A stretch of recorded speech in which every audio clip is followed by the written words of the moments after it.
Good afternoon. Thank you for joining today's discussion on the next 100 days of the Biden administration.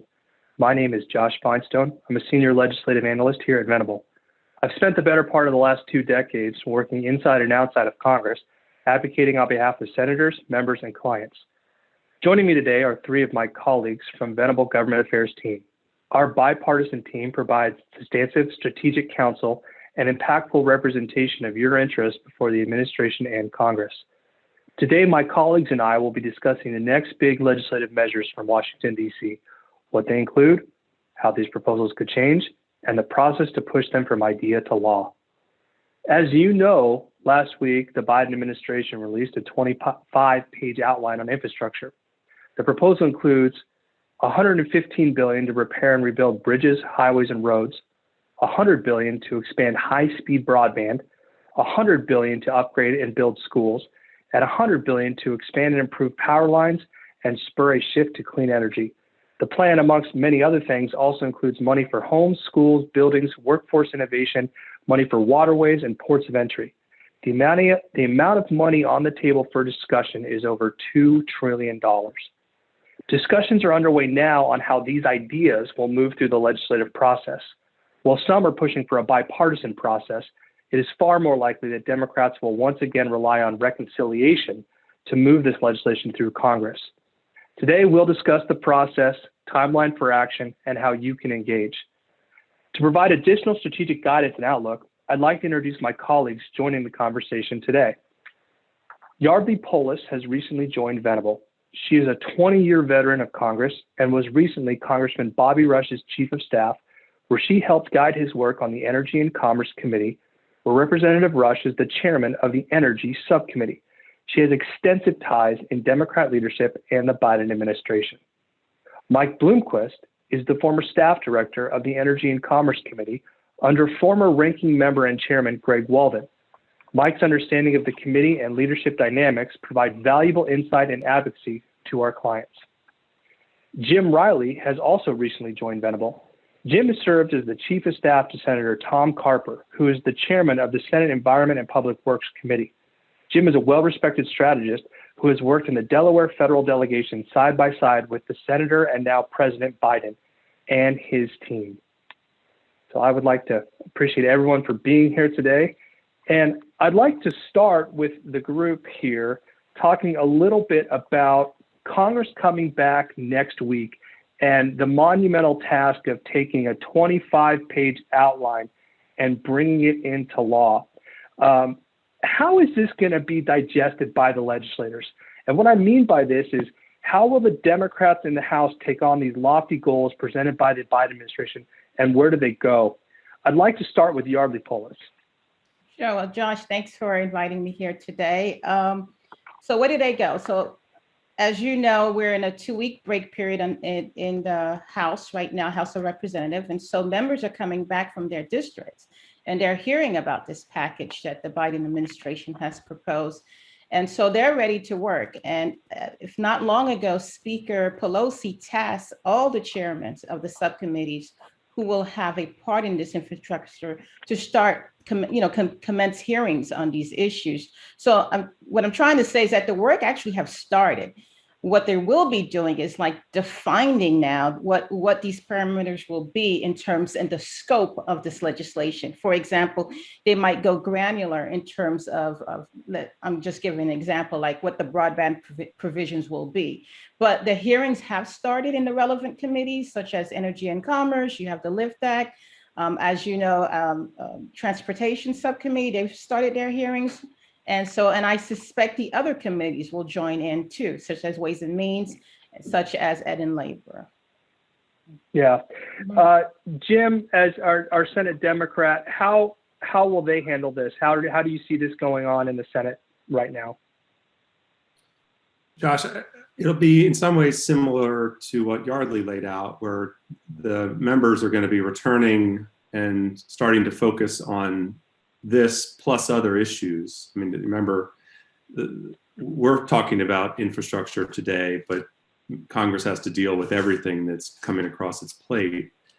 And the committees of primary jurisdictions. So let's talk about EPW, Commerce Committee. I think we'll see Energy and Natural Resources, as well as Ways and Means. As well as Finance, of course, are going to be looking at instructions from the leader on how long of a runway do they have before they need to be ready for the floor.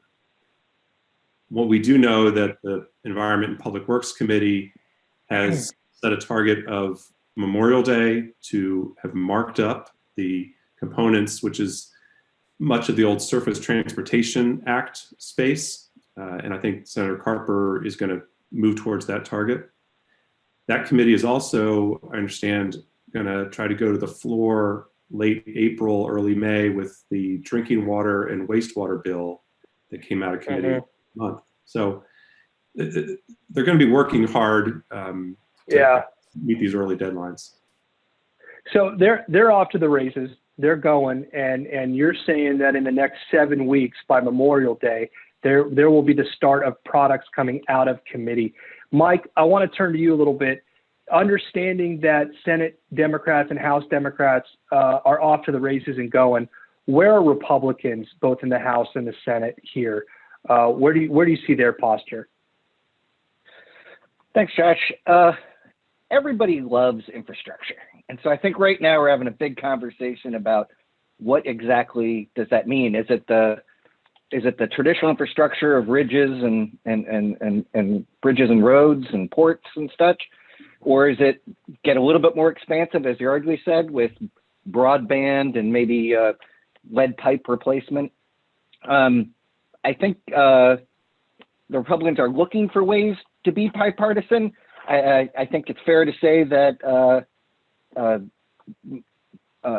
they've definitely gotten religion again on big ticket spending, it feels like. And so I think you might see maybe a little bit more bipartisanship in the traditional transportation bill type of infrastructure, and then maybe a sliding scale where they're still interested and involved in things like broadband, but then when it gets into some of the more abstract concepts of infrastructure or a little more tenuous civil link, I think then they start really backing off, and it becomes more of a one-sided conversation. So it sounds to me that in general, they're not against the idea of doing some of these things, but it also sounds to me like how Democrats are proposing to do this is going to weigh in heavily with their decision as to whether or not they can support. And what I mean by that is if the Democrats decide to use reconciliation, do you think that any Republicans could support a package? I don't. I think that'll just be too big. And I'm also basing that on the reconciliation package that just went through, which was all for COVID relief. It wasn't for, future non-pandemic spending. And so I think reconciliation would probably be partisan. So I think they're going to see what they can do that's not partisan. And maybe there's something like if broadband deployment was a standalone bill, that's a tougher vote for a lot of Republicans. But if it's in with tax increases and, some other types of programs, it becomes a little easier to vote no and explain why you voted no. So part of the reason why I think Democrats want to do reconciliation is speed. I think that there's a moment here where they feel like they can get a lot of this stuff done sooner rather than later. So let's assume that reconciliation is the path that they're going to go for the moment. Jim, if they do reconciliation in the Senate, they're going to go at it alone. It means that they need all 50 votes in the Senate. And that seems to provide an enormous amount of leverage for each senator. Do you think that most will be willing to go along because this is very big policy that a lot have been advocating for a long time and they very much believe in it? Or do you think that there will be some shaping on the floor of the Senate where some senators may be leveraging some influence to try to get the outcome to look a certain way? Yeah, Josh, you kind of just described the Senate. The ability of any one member in the Senate is always important to shape things. And in this case, even more so, given the 50-50 split. Look, I'm not inside the room that they're holding meetings in today with the caucus, but if I was, I would expect them to be talking about some differences and some strategy that they want to achieve kind of within the family.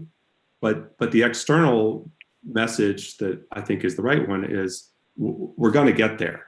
And right now, some people have a chance to work on their bits and pieces. One thing I'll say here, the leader's office, both leaders on both sides of the Capitol are going to be critically important in shaping this, both policy-wise, strategically, and timing-wise.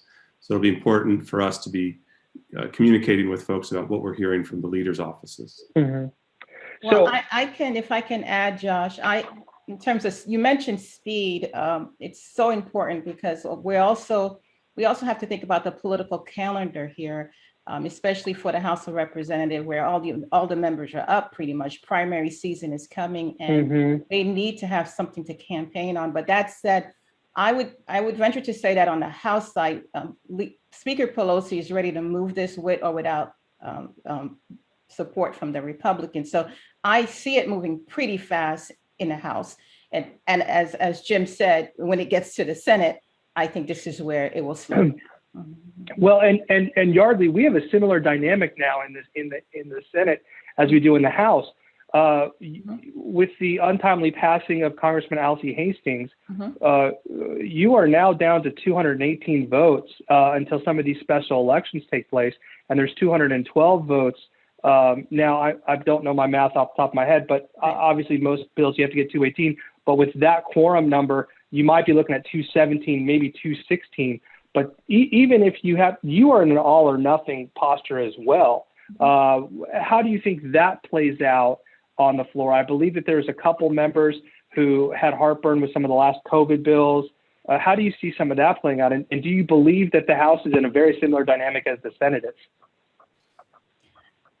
I think they are, but I just think that Speaker Pelosi has a track record, and she knows how to move her bills, and she's shown that she has. And I just say, if you're a gambling person, then you would say that she will have her votes. And now be mindful that the appropriations process, now that they've brought back earmarks, she now does have a leveraging point that she can use for these members. So I do see her pushing through. And also, let's not forget that there's, I would say both chambers they're hearing from their liberal wing, right? The Progressive Caucus wants to go big, and they're getting pressures. And then many of these members, traditional members in different, constituencies, are being primaried by very left wing, candidates, and so they have to deliver. Well, and so just quickly before we move on here, just to on this one part of this, both Jim and Yardley, I know that all we've seen is a 25-page outline, and the 25-page outline is going to come to leadership, and leadership's going to decide whether or not they're going to do reconciliation or not. But if they do reconciliation, there'll be a budget, and then the budget will give all the committees instruction, and then they'll have to work. But knowing what we know about the process and knowing what we know about the 25-page outline, is there anything in there that you see right off the bat that you think will give Democrats the most heartburn, that's going to be the hardest to get done, that may have to exit the package? Is there anything that stands out at all? And I know it's a tough question. I just wondering if there's anything. There's the child care aspect of this. Well, there's the senior care aspect of this. The labor provisions, right? I think that might be difficult if they're trying to get bipartisanship. I'm not sure, but I'm just saying I can see. I mean, you already hear some members say that's a no-go, but I would see some of the labor provisions that are in there, like the PRO Act, the right to organize, those type of things might have some angst for some other members who are perhaps in other states, right to work states. I'm not sure, but I could see that. And there are other provisions, some of the social justice provisions I see that they may have, I won't say a problem with, but kind of having to sell it, like Mike was saying, are we doing traditional infrastructure or non-traditional infrastructure? And if you're doing a traditional infrastructure, you're not used to seeing, those social justice equity provisions in a bill like that. Jim? No, right on. There's a conversation that is ongoing within the caucus, and I mean, you've got the Senator Manchin on one end as an example, Senator Warren to another end as an example. And there's going to be some things that have to be added or taken away as the process goes forward. So I wouldn't say there's any one thing that gives everybody heartburn, but there's going to be heartburn among certain quarters that's where the leader has to make some decisions. And yeah.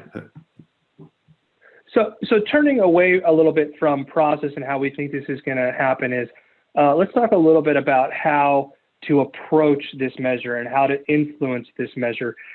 It does look like reconciliation may be the play here. It does look like it may be a Dem-only exercise. But I'm going to flip the conversation a little bit, starting with Mike. Mike, how are you looking at this? And from a Republican perspective, if you were trying to influence this bill, what are you thinking? How are you approaching something like this? I think you're working on behalf of your client to advocate for their priorities, inside these bills. Obviously, if it's outside of the reconciliation process, there's more runway, more issues can be addressed. It's a much narrower path if it's inside of reconciliation.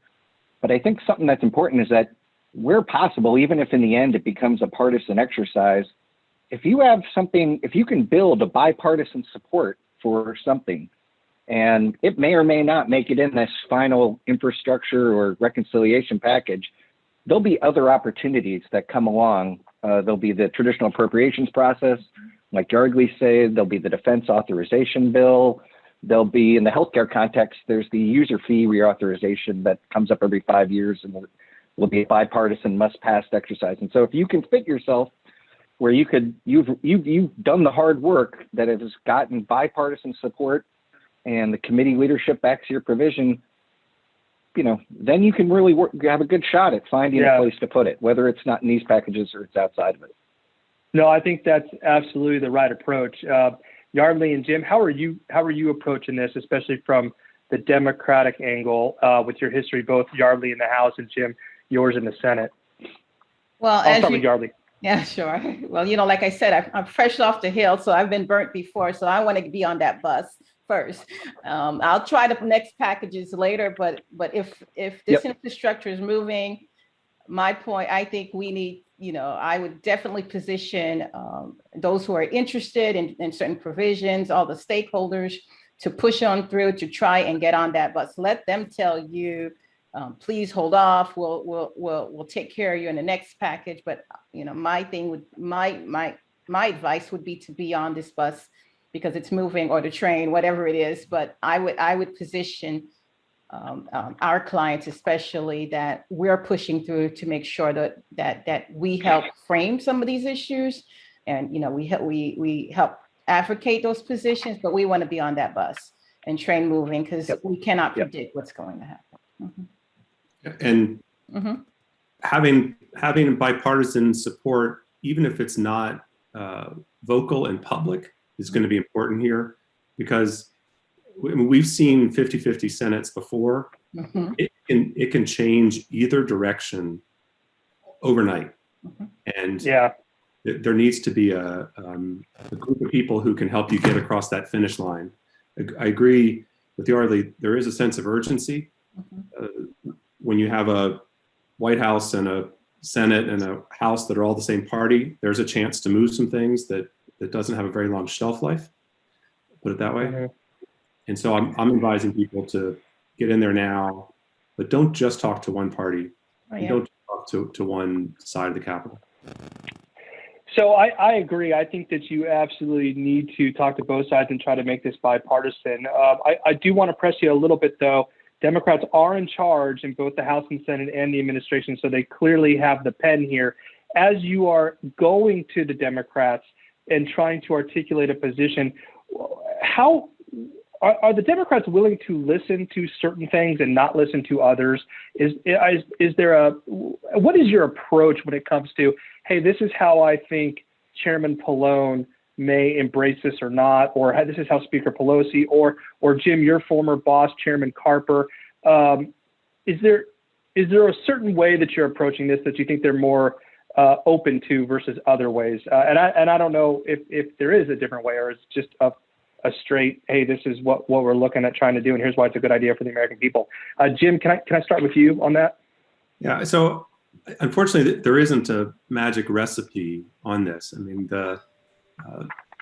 having been on the Hill like Yardley, the way this works best is if you can come in with factual information to help shape the policy as it's being developed.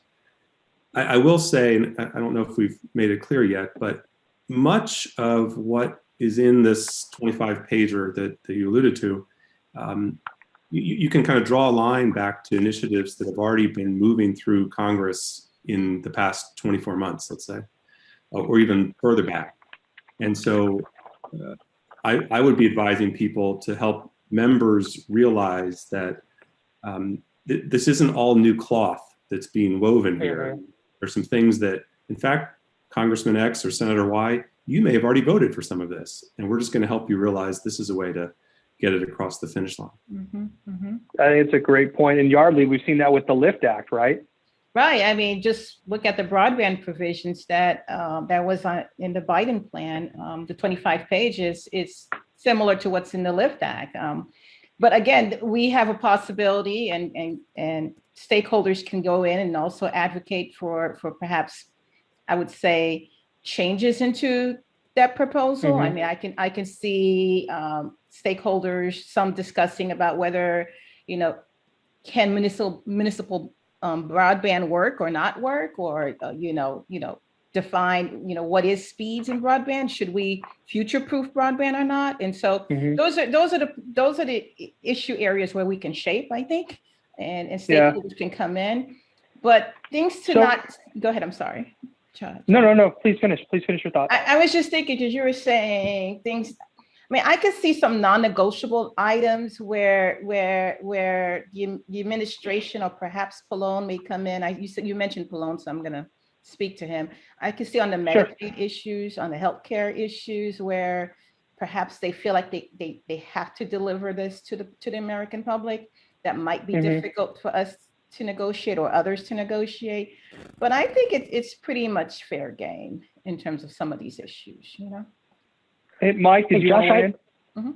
Yeah, and this is kind of fun for me because I get to, work my colleagues Yardley and Jim being Democrats, they'll tell me if I'm completely out of my mind, off base, or if I'm on the right path. But I feel like a difference between these conversations and the issues that we've been working on and the outline the administration had and the differences between last year's infrastructure package and this year's is the themes of climate, the themes of equity, the themes of strong labor provisions. I mean, I think to the extent that you have issues that can align with one or more of those issues, I think that's a powerful message. And that's something that I think when Republicans were in the majority or when the Trump administration was there, I think those issues were all important, but I don't think they received the same front of the line emphasis as they are in the current political environment. Well, one of the big things that we were eyeballing all of last year is because we thought that there was going to be a big bill coming, and we had really been in a COVID recovery for quite some time, and now there is this COVID kind of post-COVID bill, right? So this is interesting because it's a big bill with a lot of ideas on where we go post-COVID as a nation, and I think Mike, when we were looking at this stuff and trying to put our finger in the air as to how this is all going to come together, this was pre Georgia and pre the Democrats kind of sweeping the board here, but those themes kind of played out in that as to how we wanted to go ahead and approach the current bills that were out there and how to kind of shape them and try to influence them. What's interesting is it seems like in the last week, the idea that it was going to be one big bill has been challenged. The Senate parliamentarian came out and said that for the first time, and I guess the question's never been brought up to them, right, but they can take a budget reconciliation bill and use it multiple times. And that probably gives Democrats some wiggle room here where they can now present maybe 2 or 3 packages of the $2.3 trillion package. And maybe there's something where there's a lot of agreement in 1, there's less agreement in 2, and there's not as much agreement in 3, or maybe all 3 of them pass. I'm not sure. Mike, I've got 2 follow-up questions, and then I want to turn this over to Jim and Yardley. 1, do you agree with that assessment that it gives them more options? And 2, does this lessen the likelihood that they are going to try to tweak the filibuster in the Senate? And I'll ask everyone those 2 questions. I think you're right on it. It definitely gives them more options, with the caveat of, I second what Yardley was saying. You want to be in that first group because you never know what's going to happen down the road. Yeah. And second, it does seem like it would, as if there were other opportunities, it does seem like it would, the pressure valves released a little on the filibuster, because you are still moving these big important packages.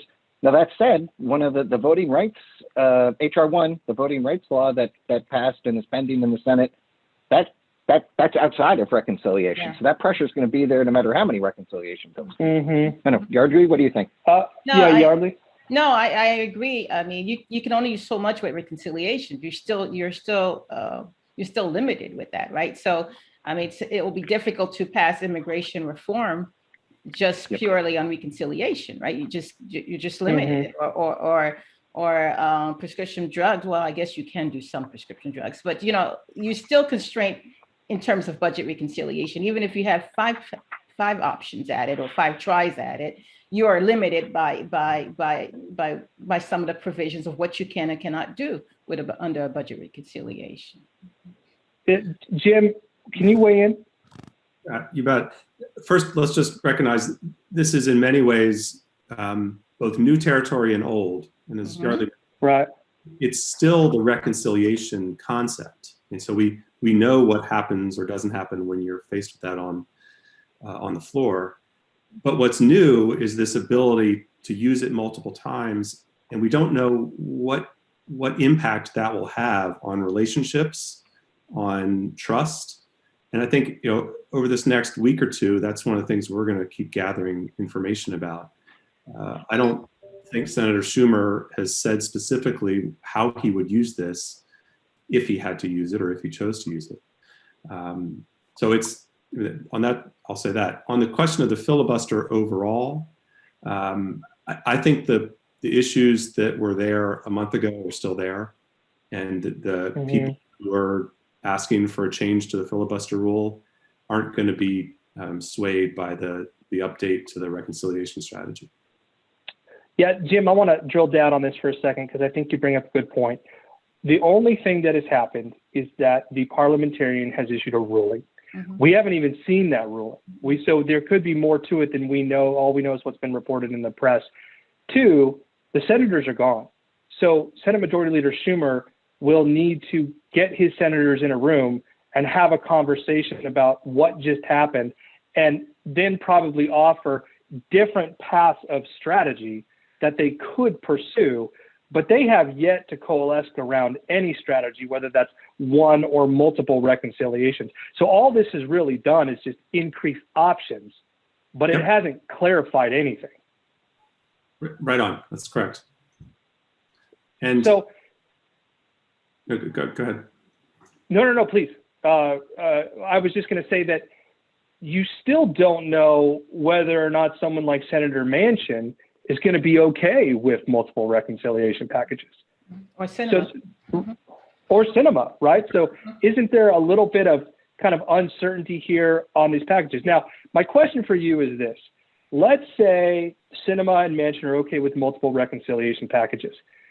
Do you have a sense that there's any appetite to split up some of these massive ideas into multiple reconciliation, or do you think that they'll use reconciliation for something like immigration or something else? Because just because they have multiple reconciliation doesn't mean they're going to use it all for this Biden package. Right. Do you have any thoughts on that? And we don't know if the system would lend itself towards a package that is a hybrid of some immigration and some infrastructure and some healthcare issues. I mean, who knows? That's the point. We're still in this new space. And I think just to make sure it's said on this webinar that we're talking about 50 votes, the rules don't require those to be all of one party. So, I think there are still important members on both sides of the aisle who have some leverage that we may see that play out over the months ahead. Yardley, with the Senate, with the House so similar to the Senate in terms of the margins, do you have any insight in how the House members are digesting this news? Because it impacts them as well. Well, it does. I mean, they are excited because at first, you're limited to one, they thought. So now they feel like that no longer will someone or leadership tell them that they can't do it. They're just going to say push through and let's try get as much as we can into different packages. But I keep saying we're still limited in terms of the overall arching themes that some of the House Democrats want to push doesn't lend itself well to reconciliation. So we still have problems. Some of the policies that they care about, from healthcare issues, from immigration issues. We still have that conundrum where we have that the margins that we have to deal with. So again, reconciliation, yes, they are excited about it. I mean, there are rumblings to the fact that why are we being held hostage by, I don't know, 2 senators or 3 senators? We need to push through. But that said, there's so much that you can do with reconciliation because of the fiscal constraint of the language, how you're limited. Yeah. And just as a reminder to everyone on reconciliation, it's a budget exercise. So all you're doing is either raising the revenue or you're spending the revenue, but you're not exactly changing policy. And so what we saw in the COVID bill was a tremendous amount of money going out the door to the departments and the agencies, but not a lot of instruction as to what that is to go do. And that's really been on the agencies to write the rules and promulgate the rules. Mike, kind of with that all in mind, I want to talk a little bit about the tax scenario. You're talking about a $2.3 trillion bill. Senator Manchin, I keep bringing him up because he's central to a lot of this. He has stated he would like to see this paid for, or a lot of it paid for. It looks like part of the Biden proposal is a significant raising in taxes. What does that do for the Republicans? In my mind, it's a non-starter. But I defer to you. I mean, are they going to fight these? Are there going to be things that they would be for as revenue raisers, but maybe not what Biden has proposed? Or is it any increase in taxes is just not going to be able to get some votes? Well, I mean, I think rightly we've been talking about all the things that are outside of the scope of reconciliation, but one thing that's firmly inside the scope are taxes, either tax cuts, which is how the Trump tax cuts went through. It was under reconciliation, and any potential tax increases fit squarely within reconciliation.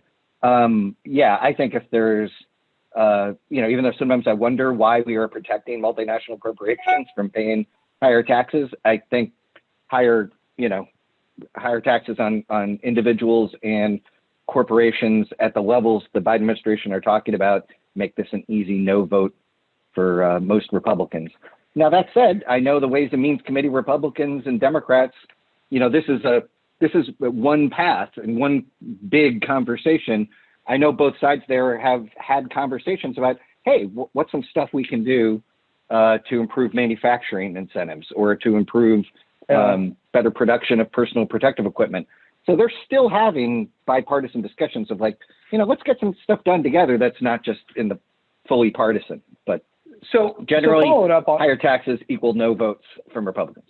Yeah. So following up on that thought bubble, Mike, the plan in concept that the Biden administration has produced is it's very much like the New Deal. I mean, it is a massive shift in policy. It is grand, big thoughts. These are big ideas. Is it a mistake for the Republicans to just say no without having some sort of counter proposal? And let me go a little bit deeper. By just saying no, it's almost as if they're just taking the political gamble that they'll get the gavels anyways at the midterms and we can just be against all this stuff. But to me, it seems like a little bit of a mistake to not say, hey, listen, we agree that some things like this should happen. Here's how we would do it. And that be the differentiator of we just would go about it differently than you, but we agree that something should be done versus just we don't think any of this should be done. Can you opine on that for a second? Yeah, I mean, I think infrastructure is popular. I think a lot of Republicans see modernizing the grid to make it more resilient.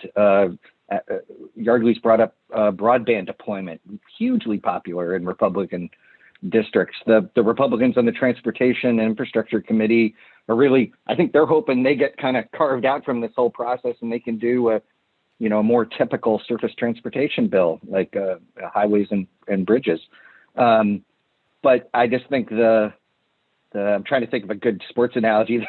Like just the raising taxes at that level just kind of wipes away all that stuff. And there's that bad joke about Republicans are good at are supportive of two things in their core, killing terrorists and cutting taxes. And I just don't see, maybe there are a couple of outlier members out there that would vote for this tax package.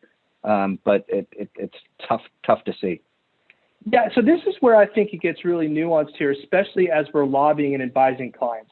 Yardley and Jim, there could be scenarios where there's a very good idea that does have support by Republicans, but the Democrats would have to take it knowing that at the end of the day, the Republicans probably aren't going to vote for the final package.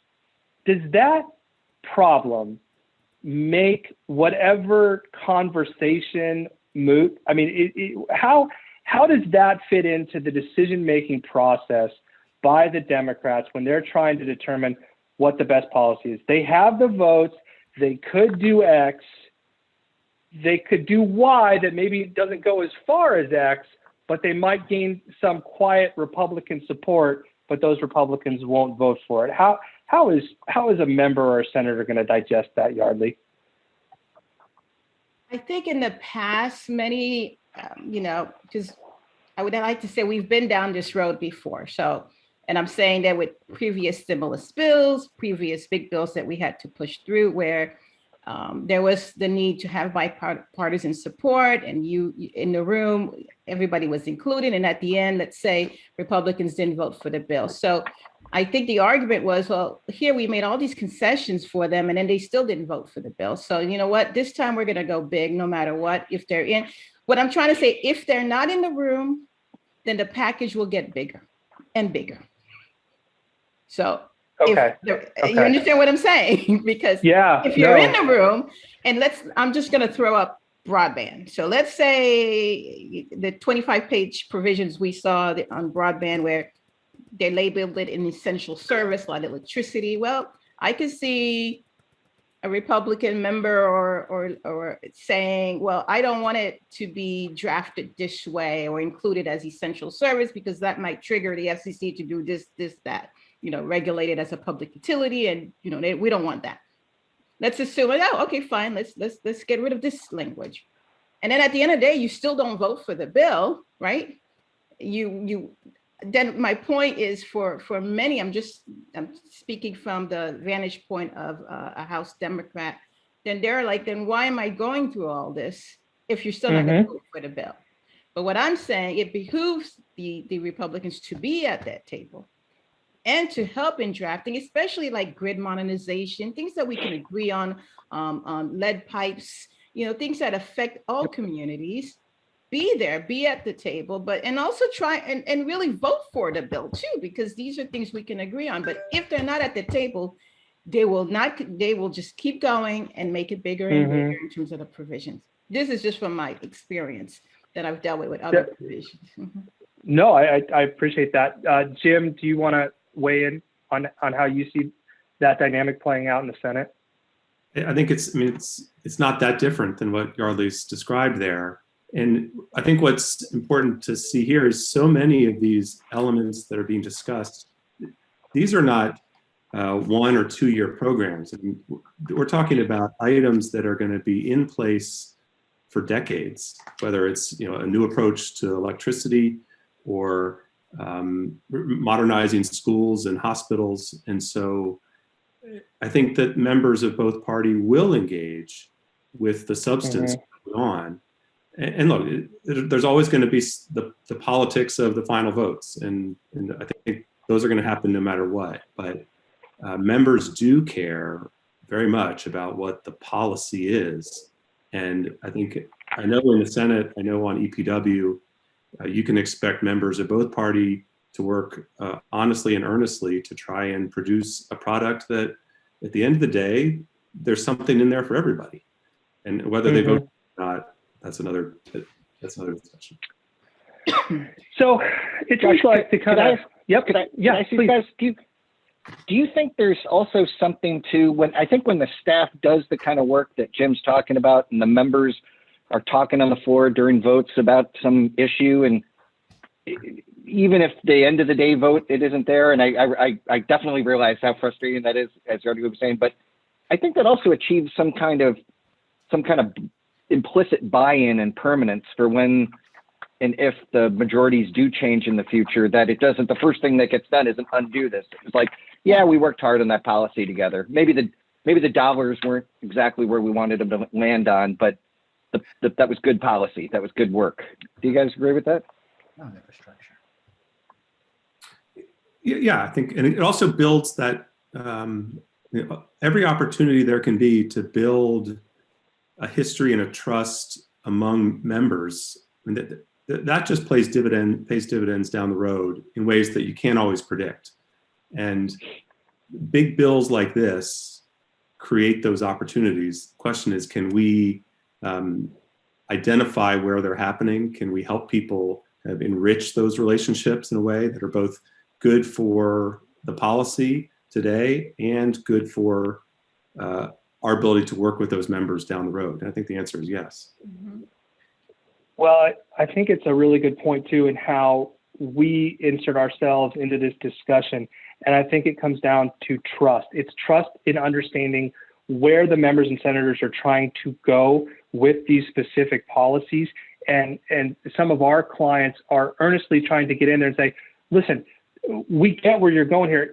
We think that you could make it better. Well, if you think about it from this aspect, one client that I know that we have that's trying to make an idea known is kind of saying, hey, you've got some testing stuff in there and some lab diagnostics in there, but you're really looking backwards from the bill. Think about a world that could exist 5 years from now where you can't leave your home because of a pandemic, but you can order a 30-minute diagnostic test that can be delivered to your house, then picked up and sent to the lab. Think about the future proofing of a lot of these things. And that's just one example where you need to get in there now with these ideas, and you need to be a trusted entity as you're explaining these things to the senators and to the members, because they have an open mind. These bills are not baked. There's some concepts that they want to do. The concepts are going to come down to Congress. Congress is going to, through the leadership level, decide how to do it. If it's reconciliation, there's going to be a budget bill. It's going to go out to the committees. The committees are going to try to get this right.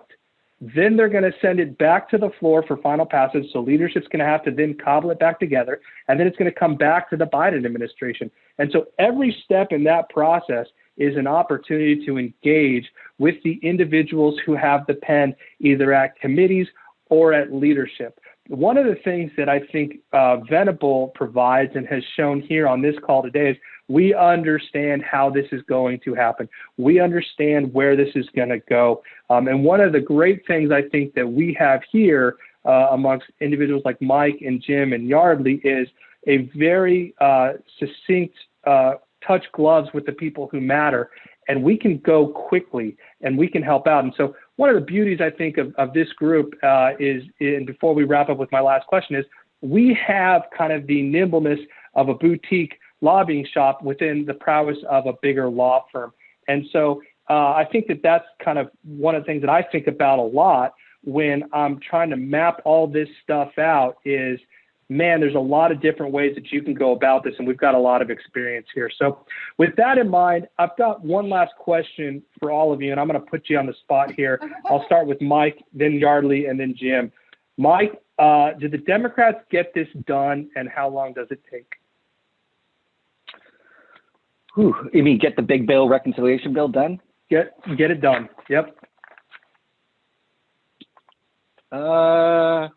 Yeah, I think they get it done. I mean, there's a lot of moving parts, and there's going to be a lot of, as Jim was saying, a lot of emotions on both sides. But Nancy Pelosi always delivers in the House, so that's coming.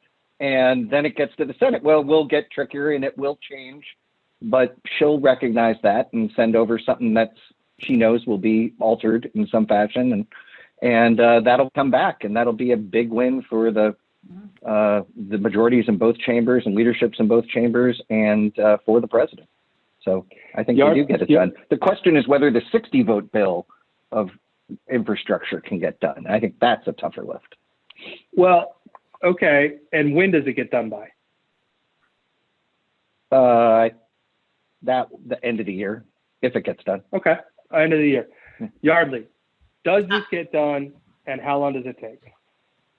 I think it gets done. I think from the House side, I do believe that by 4th of July, that an infrastructure package will be sent over to the Senate. And I would say, if I can, I'm gambling here. I'm going to say around October, November, I could see a package going through the Senate right when, primary season starts, petition starts to happen for the Christmas break. All right. Mr. Riley, does this get done, and how long does it take? Yes, it gets done. And it gets done up against the end of year budget, right? The end of year spending packages. I think, remember, let's look at when do things happen. They happen around right before some sort of holiday. I mean, when everybody's got to leave for the recess, or they happen, unfortunately, right around some sort of crisis. So if there's a major hurricane or a flood or something, that can accelerate and provide some just opportunities to tie some of these other big packages together. So I agree. I think this summer we'll see this worked out between the House and Senate, probably into September before they can really finalize that. Mm-hmm. Be looking for an exit ramp as they get out of this fiscal year.